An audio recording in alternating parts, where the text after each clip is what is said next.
지난 몇 주 동안 우리는 하나님께서 요나와 아모스 그리고 호세아 선지자들을 통해서 이스라엘의 왕에게 그리고 이스라엘의 백성들에게 경고하신 말씀을 보았습니다. 그들이 죄에서 돌이키지 아니한다면, 그들이 하나님 앞으로 온전하게 회복되어지지 아니한다면 그 죄에 합당한 심판이 그들에게 임할 것이라고 하시는 말씀이셨습니다. 그저 벌하기 위해서 주신 말씀은 아니었죠. 미워서 저주하기 위해서 주신 말씀도 아니었습니다. 우리가 우리 지난 주일 저녁에 나누었던 것처럼, 호세아 선지자를 통해서 보이셨던 것처럼 간절한 부르짖음이었습니다.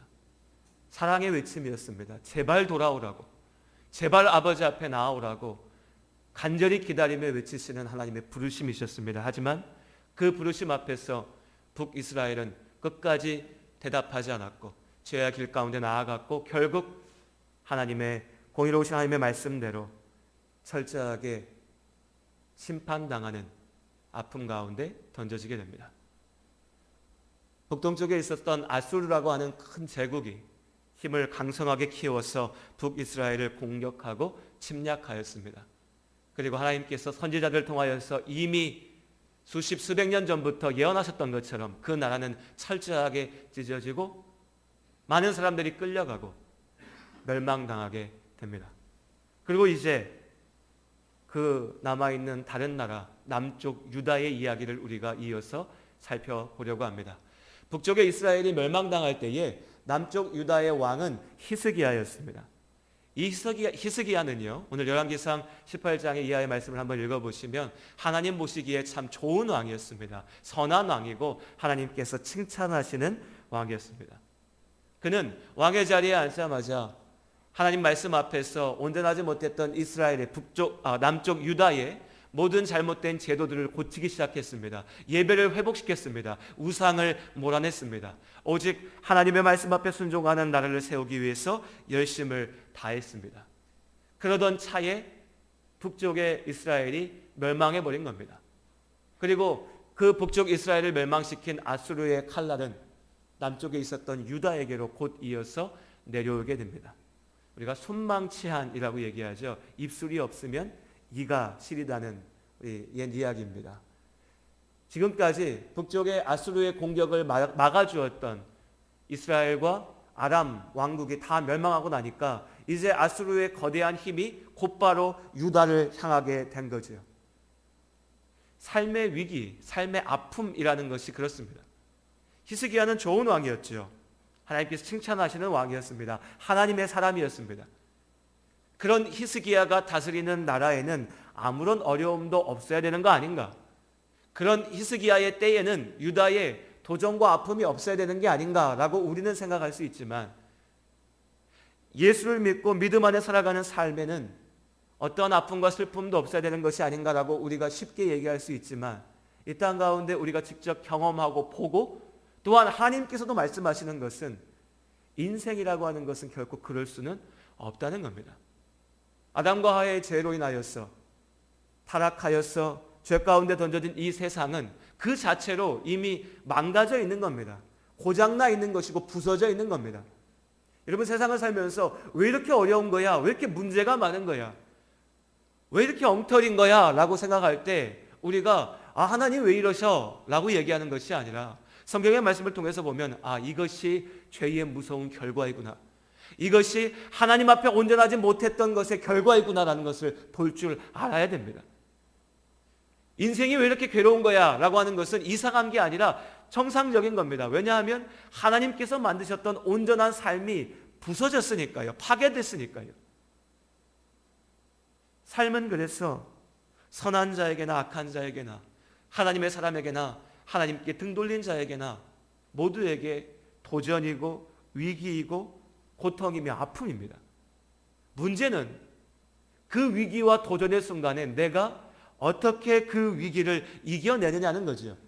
그 아픔의 순간에 내가 그 아픔을 어떻게 이겨내느냐입니다.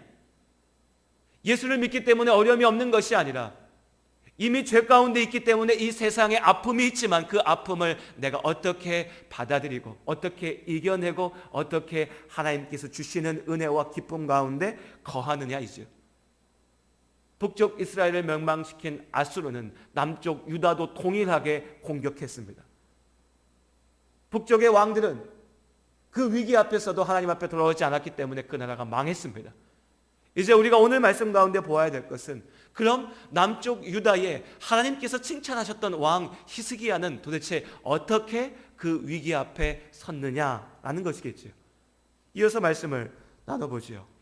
사마리아가, 북쪽 이스라엘의 수도인 사마리아가 함락됐습니다.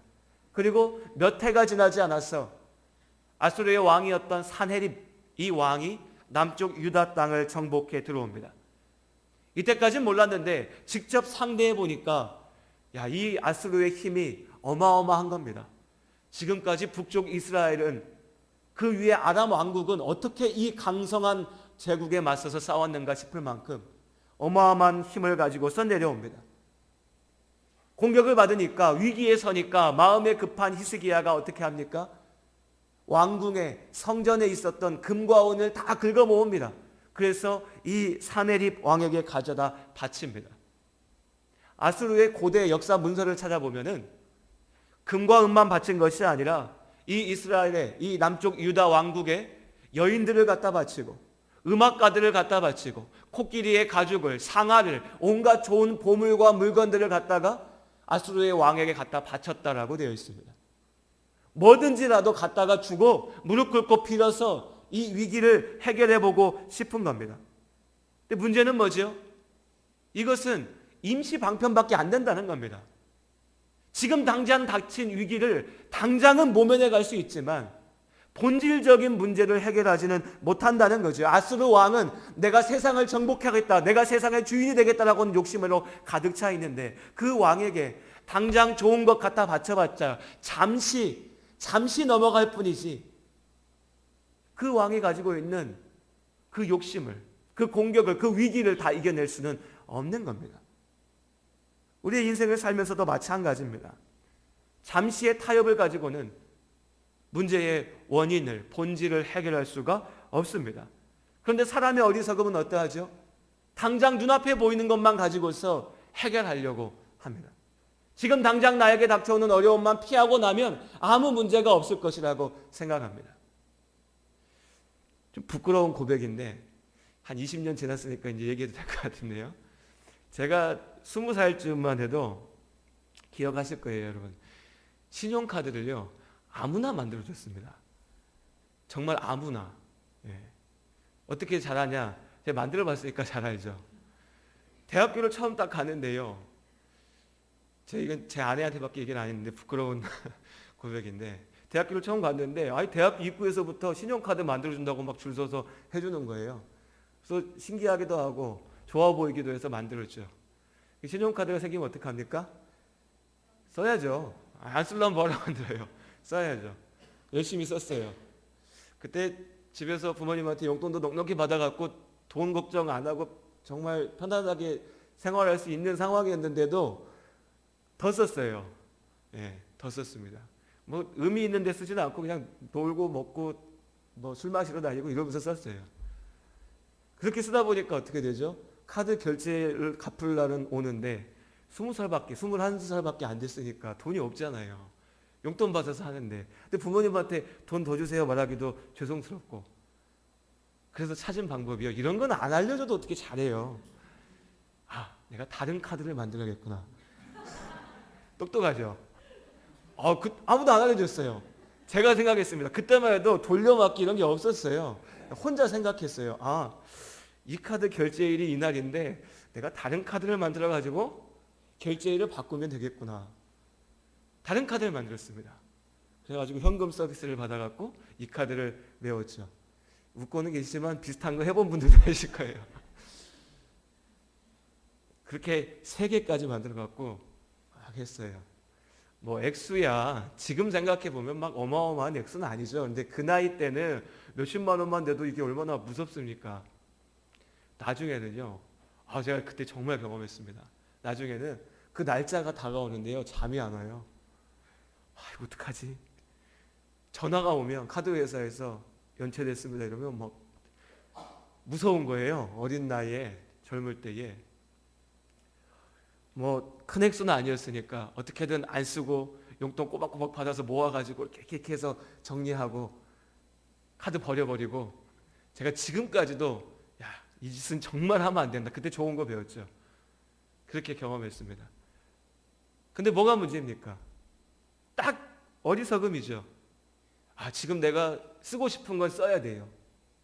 막 써놓고 뒷감당은 안 되니까 당장 어떻게 이것만 한번 해결해 볼까?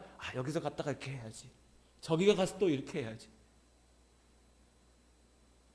문제의 원인은 해결하지 않고 당장 내 눈앞에 있는 것들만 어떻게 넘어보려고 하는 거죠.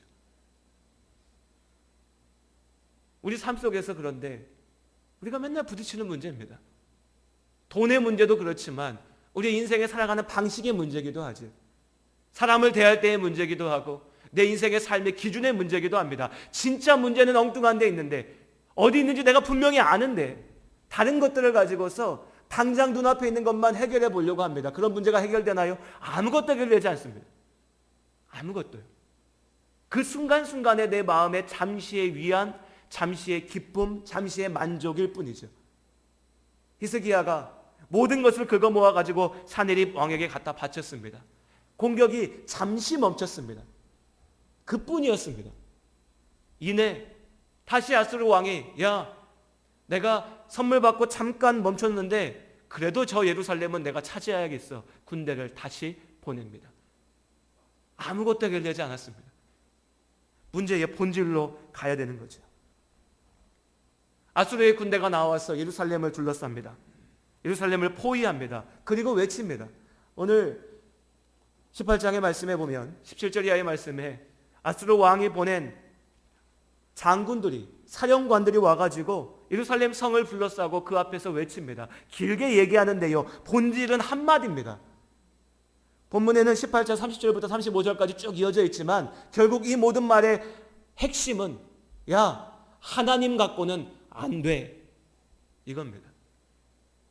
너희는 하나님 믿는다고 얘기하지 그것 갖고 안 돼. 하나님이 너희 지켜준다고? 우리가 지금 너희 예루살렘 포위하고 있잖아. 하나님이 네 문제를 해결해 준다고? 네 문제 아무것도 해결되지 않았잖아. 하나님 가지고는 안 돼. 이게 아수르의 군대가 와서 이스라엘 앞에서 외치는 소리였습니다. 하나님 가지고는 안 돼. 이 말이 이 세상을 살아가면서도 우리를 무너뜨리기 위하여서 사단이 던지는 공격입니다. 또 우리가 너무나 많은 때에 무너지는 이유기도 합니다. 정말 하나님 가지고 될까? 정말 하나님께서 내 인생을 지키실까? 책임지실까? 하나님만 붙잡고 아버지 말씀대로 나아가면 내 삶이 의미가 있어질까? 세상은 계속 얘기하죠. 사단은 우리에게 계속 외칩니다. 하나님 갖고 안 돼. 하나님 가지고 안 돼. 그리고 여기다 하나를 덧붙이죠. 하나님 갖고 안 되는데 내가 해줄게. 하나님으로는 안 되지만 나는 줄 수 있어. 너희가 하나님을 의지하고 버틴다고 하지만 하나님이 너희 이기게 하시겠냐? 아니, 못 이겨. 아수르 군대 지금까지 봤잖아. 우리가 북이스라엘도 멸망시키고 여기까지 왔어. 아무도 우리를 막지 못해. 다만 너희가 아수르 왕 앞에 무릎 꿇고 항복하고 포기하고 다 내려놓고 우리 앞에 절하면 우리가 너희에게 좋은 땅을 주겠다. 우리가 너희를 살리겠다. 우리가 너희를 지켜주겠다라고 이야기합니다. 하나님은 안 되지만 우리는 해줄 수 있어. 여러분, 성경에서 계속해서 얘기하는 겁니다. 사단이 아담에게 하와에게 하나님은 너에게 좋은 것 주지 않으시지? 진짜 좋은 건 먹지 못하게 하시지? 그런데 먹어봐. 좋은 거야. 내가 먹게 해줄게. 하나님이 너를 지켜주지 않으시지? 그럼 내가 지켜줄게. 사단은 계속해서 이 소리들을 가지고 우리의 길을 어지럽히고 우리의 마음을 무너뜨리려고 합니다. 그리고 우리는 이 소리를 듣고 의문에 빠집니다. 그래, 살고 보니까 그래. 하나님이 진짜 살아계신 하나님이면 왜 믿음 안에 있는 나를 이렇게 어렵게 하시지? 내가 기도도 해봤는데 왜 나를 힘들게 하시지? 왜 내 인생을 안 바꾸시지? 하나님이 참으로 능력 있다면 무언가 바꿔주실 텐데 그냥 먼저 포기해버립니다. 현실의 도전이 조금만 닥쳐오면 현실의 위기가 닥쳐오면 하나님 앞에 나아가기보다는요, 세상의 소리 앞에 귀 기울이고 무너져 버립니다. 그렇게 무너져 버린 너무나 많은 사람들을 봅니다. 어릴 적부터 교회 안에 자라나서 믿음 안에 섰는데 세상에 나가보면 어릴 때 학생 때만 해도요, 그래도 괜찮아요. 부모님 때문에라도 교회에 오고 억지로라도 교회에 오니까. 그런데 세상 앞에 나가면 어떻습니까? 세상에서 얻고자 하는 것들이 생기면 제일 먼저 버려버리는 것이 하나님에 대한 믿음입니다. 우리 교회 안에도 있죠. 우리 청년들, 어린 나이에서부터 자라난 청년들이 있습니다. 이 자리에 계신 분들 자녀들도 있습니다. 저는 어릴 적부터 봤으니까 동생 같은 아이들인데 만나서 얘기해 보면요, 어릴 적에는 그렇게 교회에 잘 붙어 있다가 머리 좀 크고 청년 되고 직장 구하고 일하고 돈 번다고 바쁘다는 이유로, 내가 세상에서 해야 될 일이 있다는 이유로, 사람들 만나야 된다는 이유로 다 교회 떠나갖고 있는데 만나서 물어보면, 야, 너 잘 사냐? 그럼 여러분 어떻게 대답해야 돼요? 말이라도 나 잘 살아요. 목사님, 내가 교회 안에 있을 때는요, 재미도 없고요, 지겹고요, 맨날 똑같은 얘기만 듣고요 그랬는데, 내가 엄마 아빠 때문에 억지로 교회에 앉아 있었는데 나가서 내가 하고 싶은 대로 돈 벌어보니까요, 세상이 이렇게 즐거울 수가 없어요. 내가 열심히 일해보니까요, 이렇게 의미 있는 일을 할 수가 없어요. 이래야 될 거 아닙니까? 내가 아내를 만나고 내가 남편을 만나가지고 행복하게 잘 살아요. 우린 예수 없어도 잘 살아요. 이렇게 얘기해야 되는데, 만나서 물어보면 이제 기껏 해봐야 20대, 30대, 40대밖에 안 된 친구들이 한다는 얘기가, 목사님, 인생 별거 없는 것 같아요. 죽지 못해 살죠. 일 다 때려치고 싶은데 그래도 돈은 벌어야 되죠. 힘들어 죽겠어요. 근데 왜 그러는지 모르겠습니다. 힘들어 죽겠고 돈밖에 없고 괴롭고 집에 들어가기 싫고 내 인생이 망가져간다고 자기 입으로 얘기하면서 정작 그 상황에서 나와서 아버지 앞에 나와 아버지 말씀 앞에 무릎 꿇으라고 얘기하는 소리에는 귀를 닫아버립니다. 하나님께서 지키신다라고 하는 약속은 믿지 못하고요, 세상이 줄 거라고 말하는 그 유혹 속에 넘어가서 거기서 매여서 헤맵니다. 남의 얘기가 아니죠. 우리 얘기입니다. 우리 모두의 이야기입니다. 사업에 성공할 수만 있다면 아버지 말씀이고 뭐고 다 필요 없고, 죄고 뭐고 필요 없고, 하나님이든 부처님이든 그 앞에 가서 절하고 무릎 꿇고 타협하고, 그래서 성공하면 된다라고 생각합니다. 하나님보다 세상 앞에 무릎 꿇고 절합니다. 누가 그랬습니까? 북이스라엘이 그렇게 했습니다. 하나님 말씀보다, 선지자들을 통해서 주신 말씀보다 주변 왕국들의 성공이 더 눈에 들어왔습니다. 주변 나라들이 우상 앞에 절하면서 잠깐 보이는 성공이 더 좋아 보였습니다. 그렇게 하나님께 등 돌리고 나아갔더니 길을 잃어버렸습니다. 어디로 가야 되는지 모르고 헤매고 다녔습니다. 그러다가 결국 망했죠. 그것과 똑같은 위기가 오늘 유다의 히스기야 왕 앞에 찾아온 겁니다. 이 결정적인 순간 히스기야는요, 하나님의 사람을 찾았습니다. 선지자 이사야에게 사람을 보냈어. 도대체 이 위기의 순간에, 이 아픔의 순간에 하나님의 뜻이 어디에 있는지를 물었습니다. 유다를 위해서 기도해 달라고 요청했습니다. 그때 선지자 이사야가 말합니다. 우리 19장 6절과 7절의 말씀을 함께 보겠습니다. 열왕기하 19장 6절과 7절 말씀입니다. 우리 함께 한 목소리로 읽겠습니다. 이사야가 그들에게 이르되 너희는 너희 주에게 이렇게 말하라. 여호와의 말씀이 너는 아스루 왕의 신복에게 들은 바 나를 모욕하는 말 때문에 두려워하지 말라. 내가 한 영을 그의 속에 두어 그로 소문을 듣고 그의 본국으로 돌아가게 하고 또 그의 본국에서 그에게 칼에 죽게 하려 하셨느니라 하더라. 아멘. 한마디로 얘기하면 뭡니까? 하나님께서 구하실 것이다. 하나님께서 아수르의 왕을 돌아가게 하실 것이고 그를 죽게 하실 것이다. 하나님께서 유다를 구하실 것이다. 이것이 아버지 앞에 나와 구할 때 하나님께서 히스기야에게, 유다에게 주신 답이었습니다.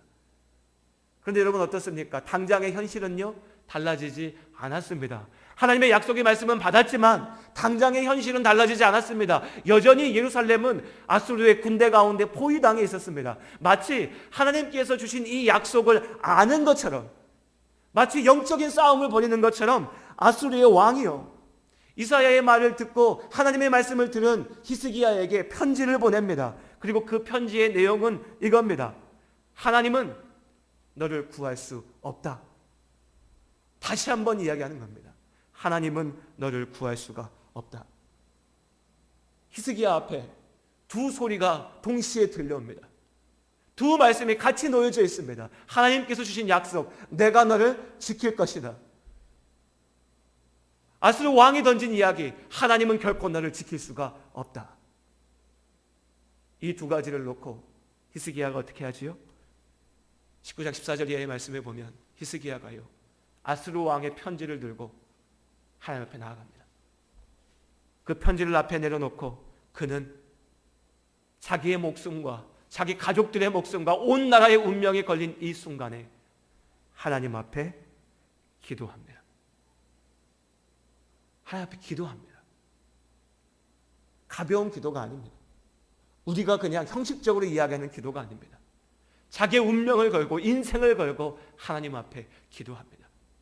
세상의 소리가 내 귀에 들려올 때 내가 그 소리가 아니라 나를 지키시는 하나님을 따르겠습니다. 아버지를 믿습니다. 하나님의 인도하심을 믿습니다라고 히스기야가 기도합니다. 그리고 그 히스기야의 기도 가운데 20절의 말씀에, 19장 20절의 말씀에 아모스의 아들 이사야가 히스기야에게 보내 이르되 이스라엘 하나님 여호와의 말씀이 네가 아수르 왕 사느립 때문에 내게 기도하는 것을 내가 들었노라 하셨나이다. 아멘. 하나님께서 말씀하십니다. 내게 기도하는 것을 내가 들었노라. 그리고 이어지는 이야기는, 이어지는 역사는 하나님께서 이 아수르의 왕을 약속하신 대로 물리치시고 유다를 구원하신 줄로 믿습니다. 성경에 기록되어져 있고요, 아수르의 역사의 비문에 기록되어져 있습니다. 히스기야 때에 아수르가 쳐들어와서 예루살렘을 둘러싸고 포위했지만 그가 기도할 때 하나님께서 히스기야의 힘이 아니라 하나님의 능력으로 그를 구원하신 줄로 믿습니다. 거꾸로 돌이켜보면 그렇습니다. 하나님께서는 히스기야를 구원하실 수 있는, 유다를 구원하실 수 있는 능력이 있으셨습니다. 그렇게 약속하셨지요. 그리고 기다리셨습니다. 그가 기도할 때를, 그가 온전히 기도할 때를, 그가 하나님 앞에 나와 모든 것을 맡기고 기도할 때를 기다리셨습니다. 그리고 마침내 히스기야가 이 세상의 소리, 하나님이 아니라 나를 믿으라고 하는 이 소리를 듣고 와서도 그 소리를 내려놓고 아버지 앞에 온전히 기도할 때 오늘 말씀하십니다. 내게 기도하는 것을 내가 들었노라. 오늘 우리의 삶 가운데도 마찬가지입니다. 여전히 세상은 아담의 때부터 지금까지 동일하게 사단은 우리에게 이야기합니다. 하나님은 너를 지키지 않으신다. 하나님은 능력이 없다. 하나님은 너를 사랑하지 않으신다. 하나님은 이미 너를 버리셨다. 그러나 내가 너를 지키겠다. 내가 너에게 주겠다. 내가 너를 영광스럽게 하겠다. 예수님께서 마태복음 4장에 시험 당하실 때에 사단이 예수님께 했던 말입니다. 그때 예수님께서 말씀에 의지하여서 사단을 물리치고 기도하시고 이기신 것처럼 히스기야가 오늘 하나님 앞에 그 말씀 앞에 귀 기울이고 기도하며 이겨낸 것처럼 우리도 오직 아버지의 말씀을 붙잡고 기도로 이겨내야 될 줄로 믿습니다. 때로는 사단이 성공했습니다. 아담이요, 사울이, 아합 왕이, 가룟 유다가 사단의 이 속삭임 가운데 넘어져서 실패했죠. 그들은 결국 영원한 죽음 가운데 빠졌습니다. 하지만 하나님께서 택하신 믿음의 사람들은 이겨냈습니다. 다윗이, 히스기야가, 그리고 우리 주님께서 사단의 도전과 시험 가운데 넘어지지 않고 믿음으로 이겨내셨습니다. 오늘 우리가 이 믿음 가운데 승리할 수 있기를 원합니다. 여러분, 삶 가운데 들려오는 세상의 소리 가운데 넘어지지 마시고, 귀 기울이지 마시고, 무너지지 마시고, 포기하지 마시고, 아버지의 말씀을 붙잡으시기를 주님의 이름으로 축복합니다. 하나님께서 지키십니다. 하나님께서 함께 하십니다. 그리고 오늘 말씀처럼 내게 기도하는 것을 내게 들었다라고 우리에게 말씀하실 줄로 믿습니다. 교회가 하나님의 말씀이, 믿음의 가치가 너무나 무시당하고 있는 때입니다. 아버지 말씀보다 귀한 게 너무나 많이 생겨버렸습니다. 하나님께 등 돌리고 세상 앞에 나아갈 이유가 너무나 많이 주어져 있는 때입니다. 어떤 사람들은 교회에 왔더니 아버지의 말씀이 지루해서, 교회 어떤 성도가 마음에 안 들어서, 내가 일정이 바빠서, 내가 할 일이 많아서. 제가 어디 식당 가서 밥 먹다가요, 옆에서 얘기하는 거를 그냥 우연히 듣게 됐는데, 내가 어디 교회 갔는데, 야, 그 교회는 나 여름에 냉방이 너무 안 시원해, 너무 더워, 나 교회 안 갈 거야. 이제 온갖 이유를 가지고서 하나님께 등 돌리는 게 자연스러워져 버린 시대. 그러나 이때라도 하나님께서 택하시고 부르신 믿음의 사람들이 분명히 있는 줄로 믿습니다. 그것이 우리입니다. 우리가 이스라엘의 남은 자고 우리가 하나님의 택하신 백성입니다. 그리고 우리의 길은, 우리가 나아갈 길은 오직 우리의 삶을 주께 맡기고 기도로 주님께 고백하는 그 자리 가운데 있는 줄로 믿습니다. 오늘 오신 성도님들 가운데 삶 속에서 지금 히스기야와 같은 도전 가운데 있으시다면 세상의 소리가 아니라 아버지의 말씀 앞에 귀 기울이시기를 주님의 이름으로 권면드립니다. 세상의 위협에 굴복하는 것이 아니라 하나님 앞에 무릎 꿇고 기도하십시오. 그때 주님께서 내게 기도하는 것을 내가 들었다 답하실 줄로 믿습니다. 함께 기도하시겠습니다. 하나님, 우리의 삶을 지키시고 있는